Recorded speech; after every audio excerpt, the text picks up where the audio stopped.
All right, we're going to keep going now with our work with solving systems of linear equations using the substitution method, and we'll look at a challenge in a real-world connection. I encourage you to pause this video and try these on your own, and then unpause, follow along, and see how you did. So our first one here, we have two numbers with a sum of 8 and a difference of 28, and we're wondering what are those numbers? And you might be thinking, how could two numbers add up to 8 but be 28 apart from each other? That sounds weird, and I think what's going to happen is we might need some negatives in there. So let's see. So let's say our two numbers are x and y, and so we can rewrite this scenario mathematically and just say x plus y equals 8, and then we can say x minus y equals 28. Okay, so we just translated the given scenario into mathematics. And looks like we want to substitute, so we need to isolate for a variable. I'm going to turn this second equation, add y to both sides, x equals y plus 28. Okay, so we have two equations now that we're going to be working with, and we're not really going to be working with this equation anymore because we just modified it.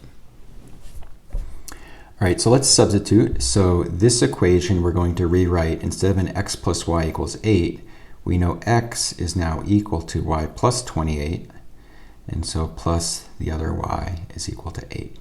Okay, so we just substituted in for x right there in those parentheses. So we can subtract 28 from both sides, and we can also do some simplifying. And we get, let's see what we get. We get a 2y equals negative 20. Which tells us that y is negative 10. So that's good. So we did have a negative, as we kind of predicted. And then we can take that negative 10 and plug it into any of our equations anywhere that have an x in it to try to isolate for x, or try to solve for x. And I'm going to plug it into this equation. I'm going to highlight in purple. Let's plug it into that guy. So x is going to be equal to y plus 28, but now we know what y is. So x is equal to 18, it looks like. So we could do a quick check. Do those two numbers add up to 8? Negative 10 and 18 add up to 8, and they're 28 apart as well. So it looks like we did it correctly. All right, next one, the real-world connection problem. Looks like it's a gardening problem. I want to plant some zucchini, tomatoes, and basil in my garden. I have space for 34 plants total, 34. And I want to plant twice as many basil as zucchini and 4 more tomato than basil. It looks to me like I want the most number of plants to be tomatoes. How many of each should I plant? So let's define our variables as z for the number of zucchini plants, t for tomatoes, and b for basil. And we can write out that first equation like so. We can just say zucchini plus tomato plus basil has to equal 34 total. Okay.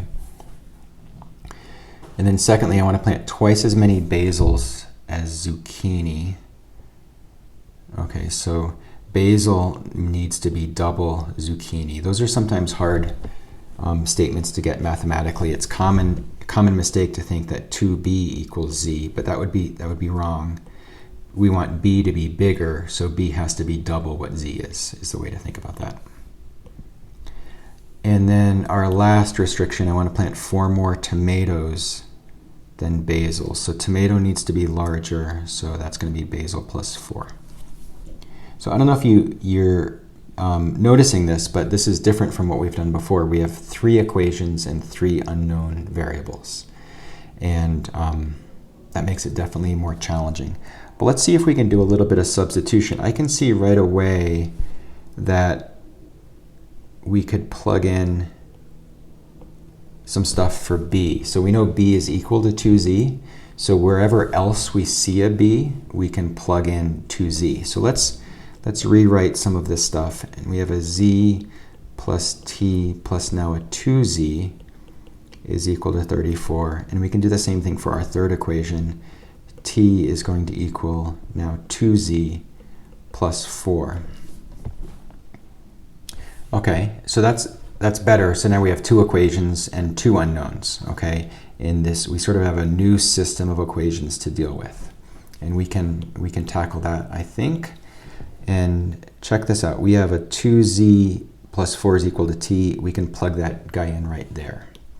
Okay, so I'm gonna move down here and rewrite my main 34 equation like so.